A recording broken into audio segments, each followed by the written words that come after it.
Bon. C'est parti. On a un nouveau en arrière. Donc. Ben, merci, bienvenue à la séance du Conseil municipal. L'adoption de l'ordre du jour, Mme Lagraffière. Oui, quelques ajouts ce soir. Donc, dans la gestion du personnel, une résolution pour une fin d'emploi. Dans les autorisations de signature, renouvellement de l'entente avec les Huskies de Rouyn-Noranda. Dans les affaires politiques, des projets pour le Musée d'histoire de Rouyn-Noranda, ainsi que le Cercle des fermières de Montbéliard.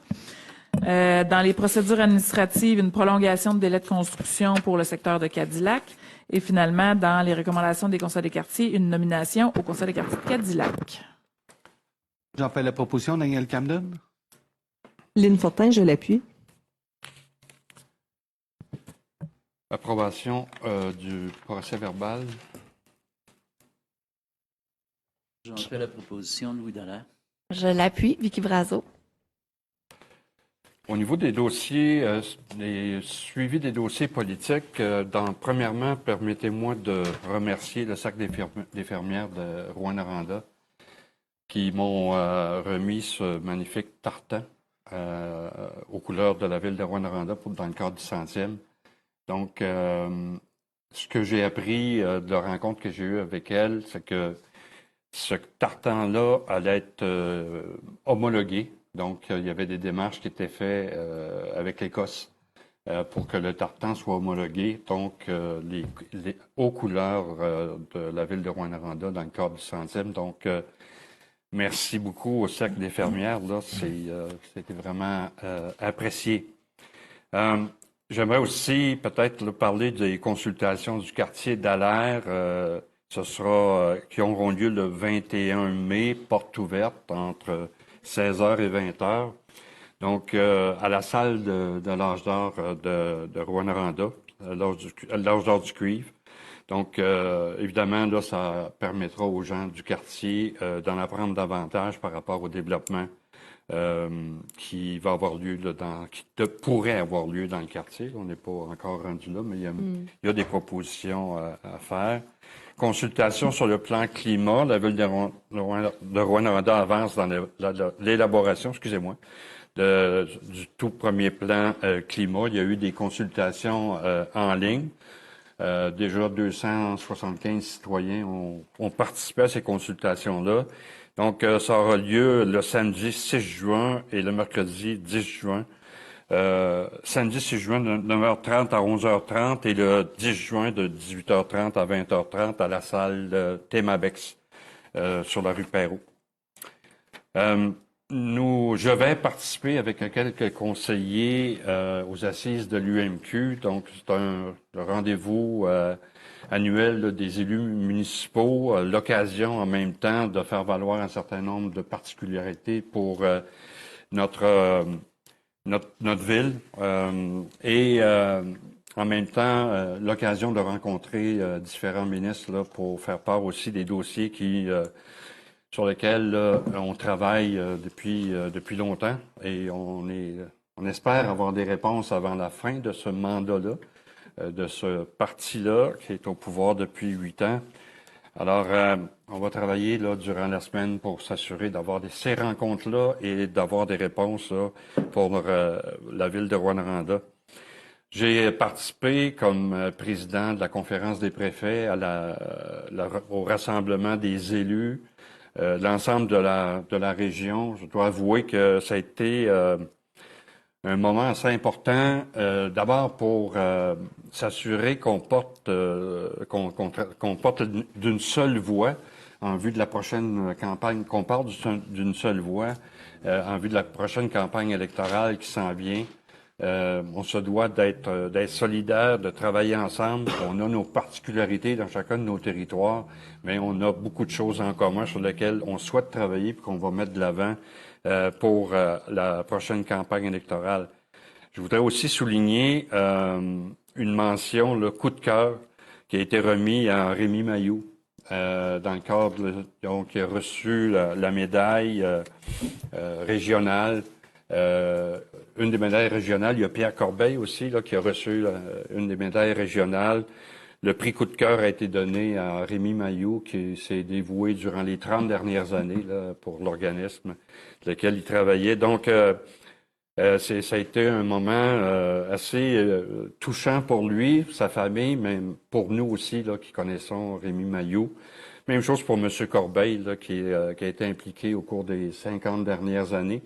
Lors de la présentation, j'en ai appris beaucoup là, sur son parcours. C'était vraiment impressionnant. Alors, ça met fin à tout ce que j'avais comme sujet suivi des dossiers politiques. Donc, je vais passer au sujet des membres du Conseil. Stéphane. Merci, M. le maire. Nous tenions à vous informer qu'en juillet 2025, la Ville a informé le ministère des Transports et de la Mobilité durable qu'elle souhaitait mettre fin au bail concernant le transfert de gestion de l'emprise ferroviaire abandonnée transformée en cyclovoie. Le bail sera officiellement résilié le 2 juin 2026. Le MTMD a informé la Ville qu'il ne poursuivra pas l'entretien de l'emprise. Cette décision a été prise après plusieurs années de réflexion.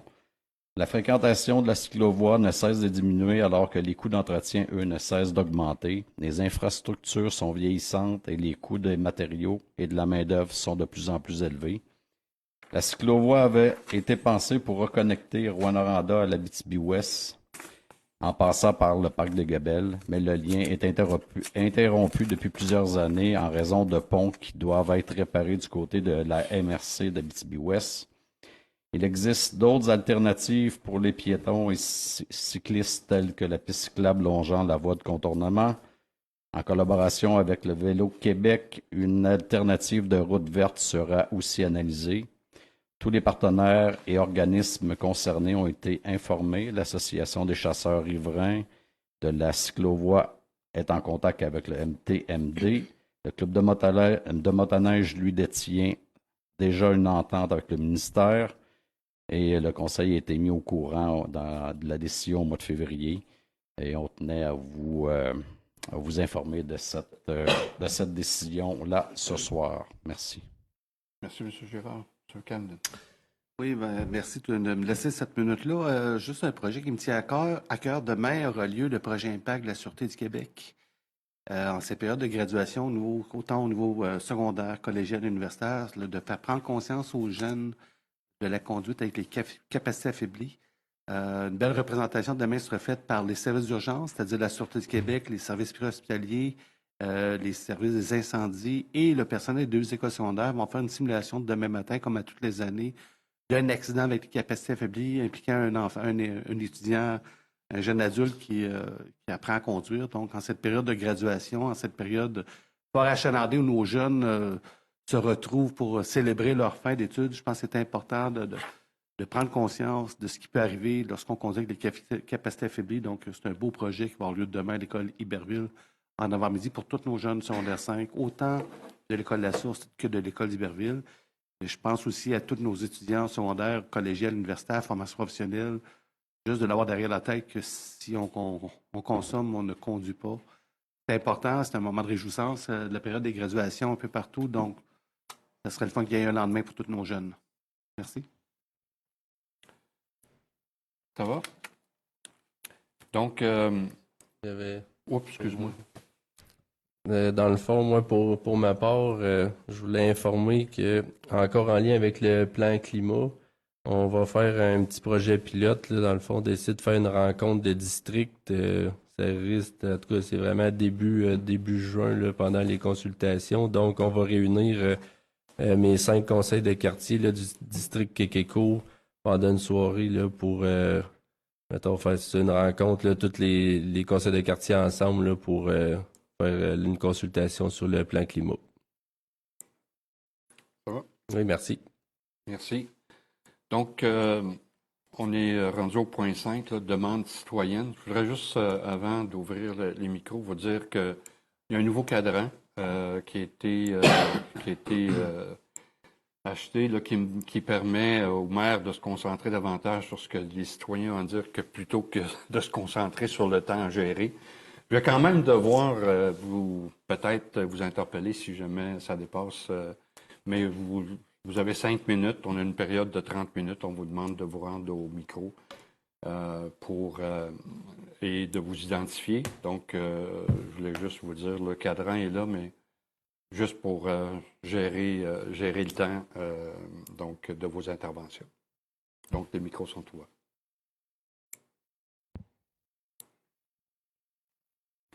Bonsoir, Nicole Desgagnés, rue Perrault.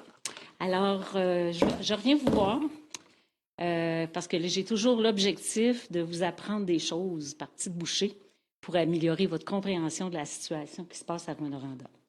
Je sais que plusieurs d'entre vous voudraient bien tourner la page puis plus parler de qualité de l'air.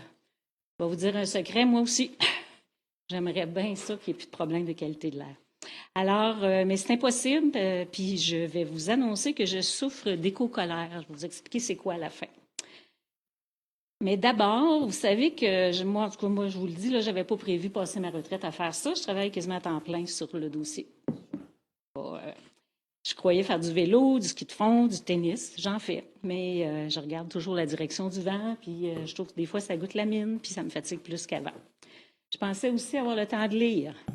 Mais je lis beaucoup, mais plutôt des rapports sur les risques reliés au rejet de la fonderie, l'arsenic, le plomb, le nickel, les lois et règlements de la qualité de l'air, sur des rapports annuels de la fonderie, puis bien d'autres choses. Je pensais aussi m'impliquer dans ma communauté, ce que je fais, mais pas tout à fait de la même façon dont j'avais anticipé le faire. J'espérais aussi faire plus de jardinage. C'est de ça que je vais vous parler aujourd'hui. Je pensais augmenter la grandeur de mon jardin, augmenter les variétés, les varier. Puis finalement, c'est pas ça que je fais. Puis je vais vous expliquer pourquoi. Au départ, mais quand il y a eu la recherche sur la santé publique, ben moi, j'ai fait analyser mes sols parce que là, je me suis dit, bon, quand même. Hein? Fait que j'ai payé pour mesurer l'arsenic, le plomb. Puis c'était pas mal semblable à ce qu'il y avait du côté du quartier Notre-Dame dans les données. Pour la moyenne, là, pas les pires, là, évidemment. Puis malgré que moi, j'amende mes sols, là, je rajoute du stock à chaque année depuis au moins 15 ans, même plus. Puis j'habite quand même assez loin de la fonderie, là, au sud du lac Cisco. Fait que j'ai lu là-dessus, j'ai fouillé, puis pour en avoir le cœur net, ben, j'ai contacté le laboratoire d'agriculture urbaine. Puis on a réussi à avoir une étude sur nos jardins à Rouyn-Noranda. Fait qu'il y a une étudiante à la maîtrise qui a analysé 20 des jardins, je l'ai aidé à recruter. Puis ça touchait des légumes, plusieurs sortes de légumes, dont les légumes feuilles, la laitue, des carottes et des tomates. Fait qu'elle voulait aussi mesurer les risques associés à la consommation de ces légumes-là. Fait que ces résultats ont confirmé ce que j'avais lu finalement. Là, les légumes feuilles, c'est les pires. C'est ceux qui absorbent le plus de contaminants parce que ça rentre par les feuilles, contrairement aux autres qui rentrent plus par les racines. Les carottes par la suite, puis ensuite les tomates. Fait que les fruits, finalement, sont un peu moins contaminés que les autres sortes de légumes. Ce qui en ressort donc, c'est qu'il y a comme des précautions à prendre. Étonnamment, les jardins situés à l'ouest de la fonderie sont autant les sols que les laitues sont plus contaminés que ceux à l'est, qui sont dans les vents dominants. Fait que ça, on n'a pas de réponse, mais c'est quand même étonnant que ça ne soit pas tout du côté ouest, là, du côté est de la fonderie. Les risques de cancer qu'elle a évalués associés à la consommation de ces légumes-là, ils étaient présents, mais jugés tolérables. Dans la maîtrise, elle n'explique pas tout à fait ce que ça veut dire tolérable. Ce risque est principalement dû, évidemment, à l'arsenic, au nickel, au chrome. Les risques de cancer liés au plomb, ça considérait que c'était pas trop élevé. Parce que probablement, il y en avait surtout dans le plomb est plus lourd, il va moins loin, donc il était plus proche de la fonderie. Elle souligne aussi que sa méthode de calcul ne prend pas en compte les interactions entre les différents métaux. On l'a déjà nommé, ça. C'est pas juste le plomb, les affaires, mais c'est quand ils sont mêlés ensemble, ça n'a pas le même effet. Donc, elle peut pas dire que ça tenait compte de tout ça, qui des fois potentialise les effets. En bref, je la cite, considérant un risque présent pour la santé, malgré qu'il est qualifié de tolérable, une consommation occasionnelle de légumes du potager de la région devrait être privilégiée. Elle ajoute, parce que ces risques qui sont là, ils touchent l'ingestion de légumes, mais ça ne prend pas en compte l'inhalation puis l'ingestion par les émissions atmosphériques quand on est dehors. Alors, pour moi, vous pouvez imaginer que ça a eu un impact sur mon jardin. Fait que j'ai réduit beaucoup mes variétés plutôt que les augmenter. Fait que je me suis limitée, je fais plus de feuilles, je fais plus de racines, même si c'est bien bon, des petites carottes du jardin. Fait que je fais pousser seulement des légumes dits fruits, là, tomates, concombres, haricots. Puis je vais quand même vous donner une bonne nouvelle, là, le préjugé que ça pousse pas bien en Abitibi, il paraîtrait qu'on a à peu près le même, mon Dieu, je suis déjà presque finie, mais j'ai presque fini. Alors, notre productivité dans nos jardins est à peu près la même que dans le sud de la province.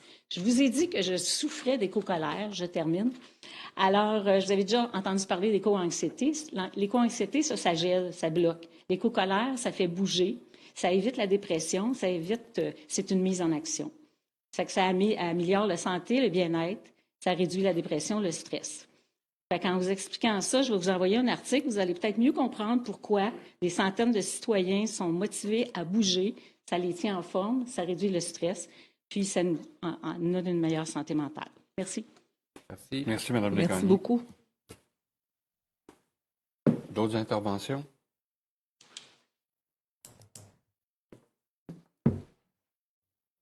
Bonjour. Valérie Gaulin, route des Guébelles.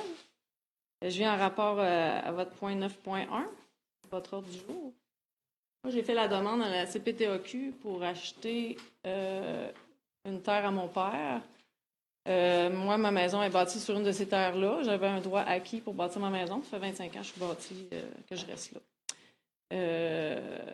Sur l'autre lot, c'est deux lots qui ont été fusionnés ensemble. La CPTAQ, à un moment donné, fusionnait les lots qui sont un à côté de l'autre. C'est un peu dommage parce que là, je veux acheter la terre et j'ai comme un petit peu de bâton dans les roues pour l'acheter. Il faut que je fasse une demande pour les séparer parce que je veux juste la terre de ma maison parce que mon père, il a sa maison sur l'autre terre à côté. Il veut vendre également. Et bon, bref. Et c'est ça, j'ai fait une demande pour ça. Puis pourquoi j'ai fait la demande, c'est que mon père, présentement, mes parents sont rendus en résidence, personnes âgées, au Jardin du patrimoine, ça fait quelques mois. Et ce qu'ils aimeraient, eux, c'est de pouvoir vendre leurs biens de leur vivant.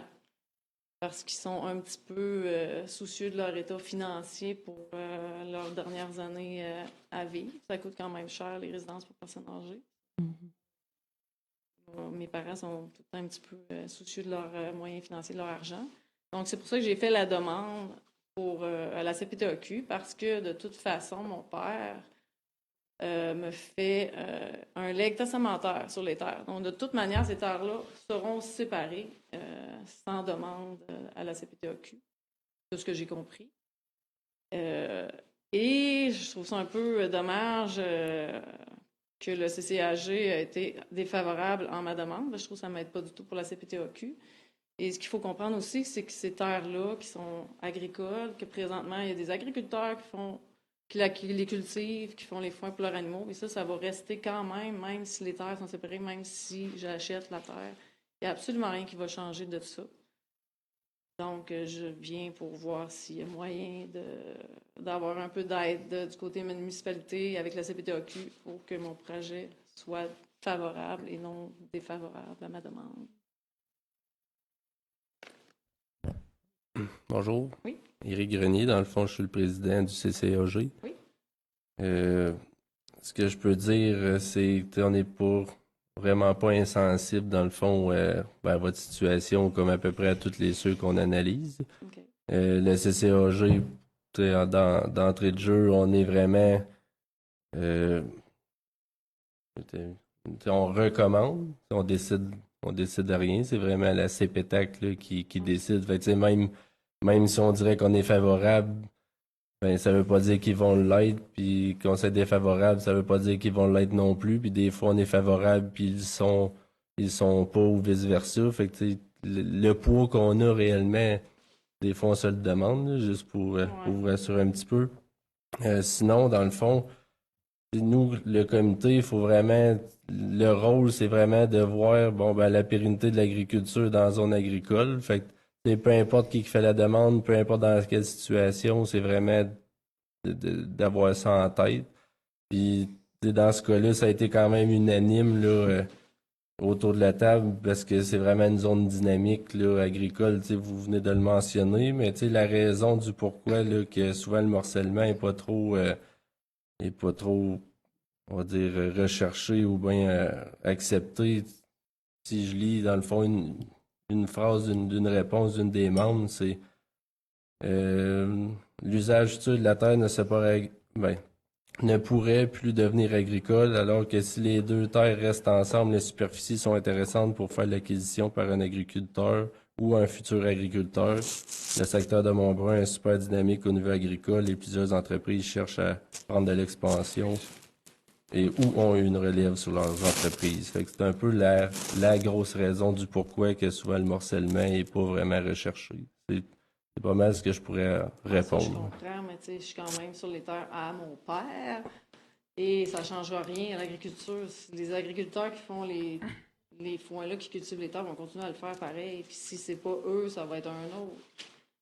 Est-ce qu'il y a un enjeu qu'on le passe ce soir? Donc, ça pourrait être reporté. Moi, j'aimerais ça qu'on le reporte, s'il vous plaît, à la prochaine rencontre, qu'on en discute un peu. Il y a des critères que je n'avais pas entendus et que je trouve très importants. Je vais attendre de vos nouvelles. Ça vous va? Merci. Merci. Merci à toi. Merci. D'autres interventions? Sinon, dérogation de mineurs, Il n'y en a pas ce soir. affaires générales, gestion du personnel. Oui, monsieur le maire, une petite seconde. Mon ordinateur s'est malheureusement fermé au mauvais moment. Désolé. On y arrive.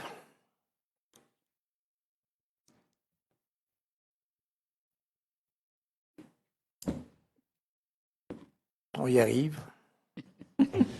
On vous croit. On arrive où, là? Merci. On arrive à ouvrir l'ordinateur. Ah. Donc, la liste du personnel engagé cette semaine, on parle de 13 ressources, essentiellement des réservistes et des temps partiels, là, surtout au niveau de l'équipe des loisirs, du sport, des travaux publics également. Au niveau des nominations, M. Marc-André Bellerose au poste de lieutenant à temps partiel. M. Maël Laprise, opérateur en gestion des eaux. On poursuit avec les embauches, Mme Tousignan? Oui, absolument.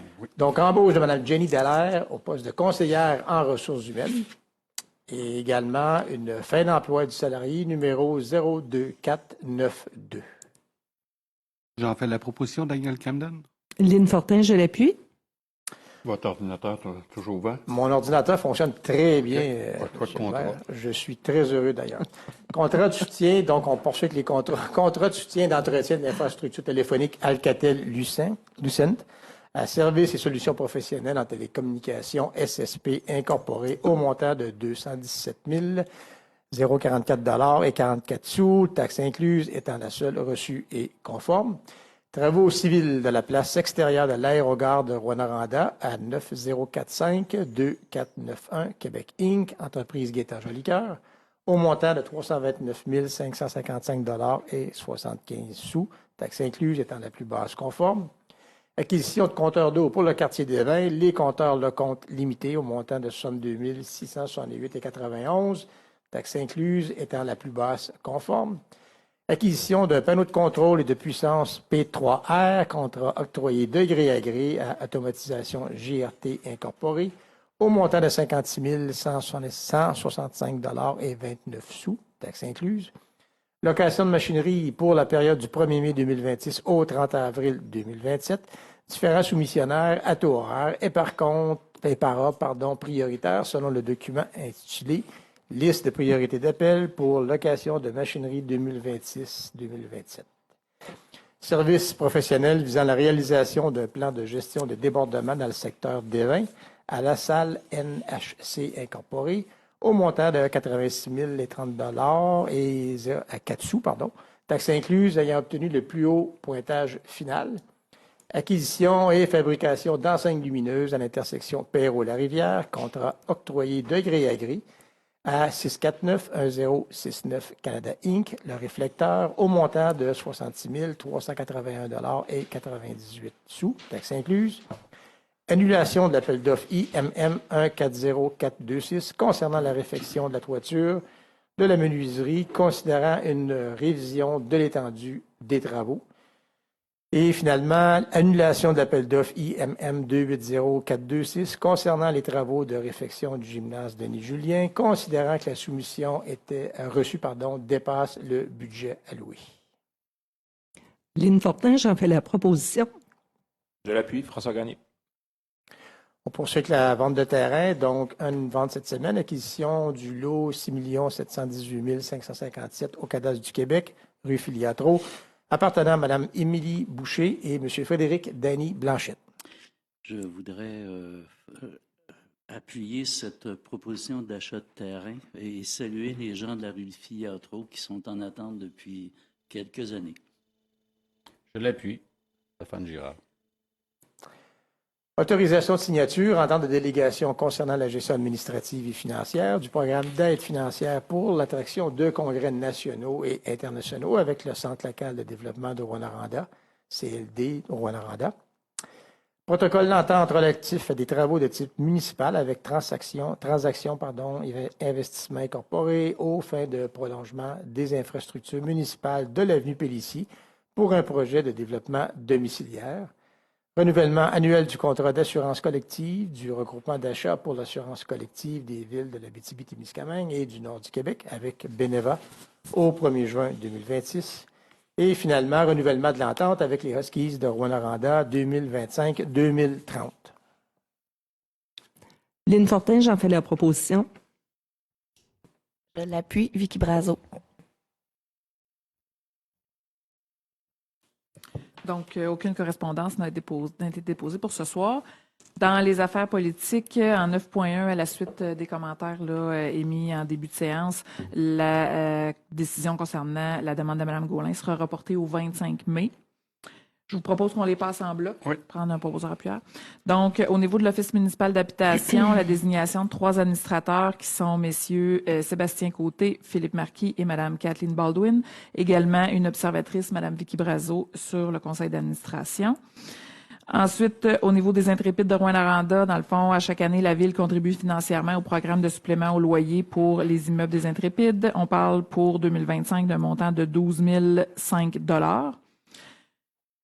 Ensuite, projets 2026 qui ont été déposés par Musée d'histoire de Rouyn-Noranda, donc l'ancienne corporation de Maisons du Moulon.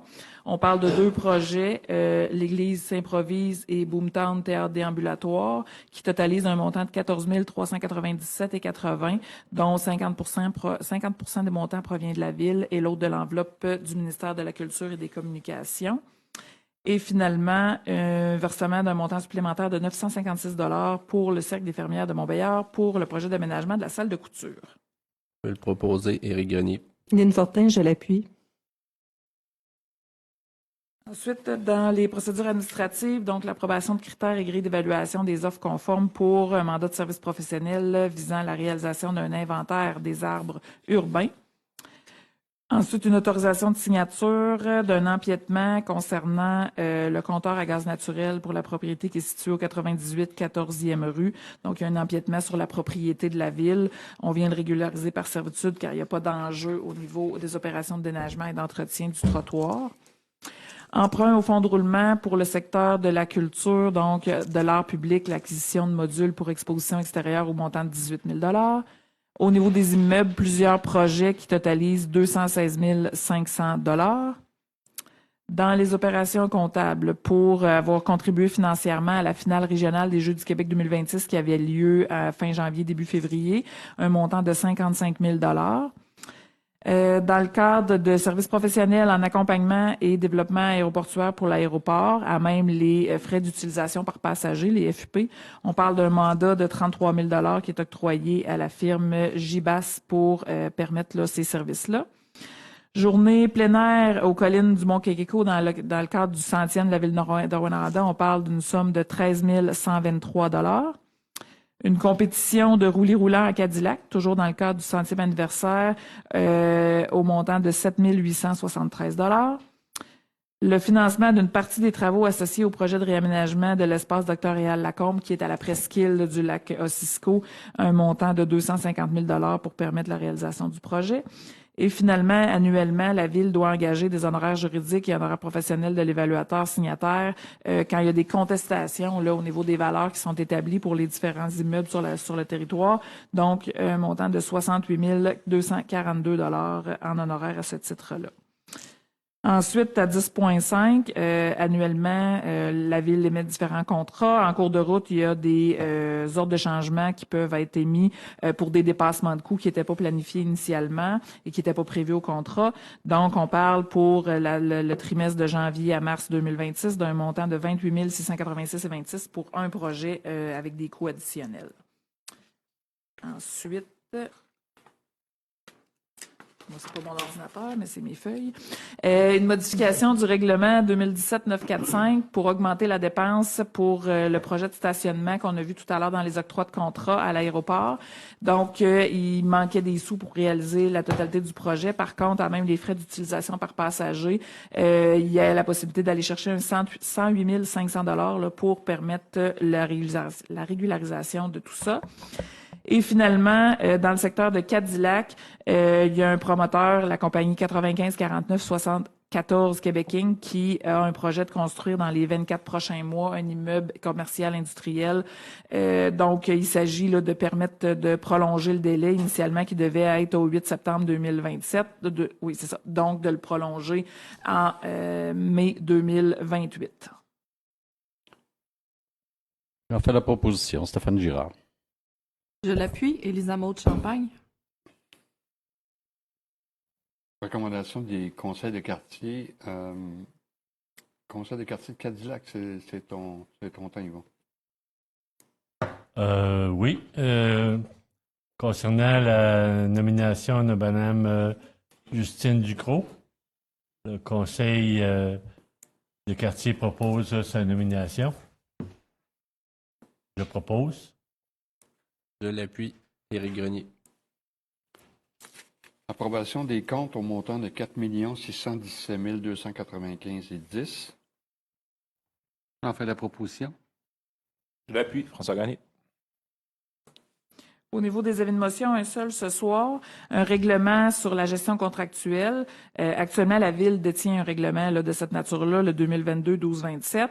La loi sur les contrats avec les organismes municipaux, qui est entrée en vigueur au 1er avril dernier, oblige les municipalités à revoir là, leur règlement sur la gestion contractuelle. Donc, la Ville a fait le travail et présente ce soir, là, dans le fond, son projet de règlement. Donc, avis de motion, projet de règlement. Et à une séance ultérieure, il y aura l'adoption du règlement comme tel. Les documents seront disponibles éventuellement aussi à ce sujet. J'en donne l'avis. François Gagné.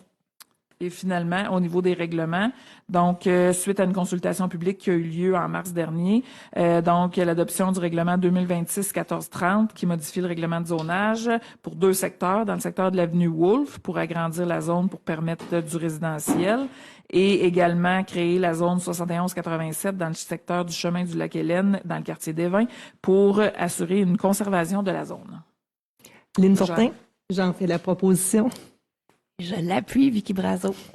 Et également, suite à l'avis de motion précédent, donc le projet de règlement sur la gestion contractuelle.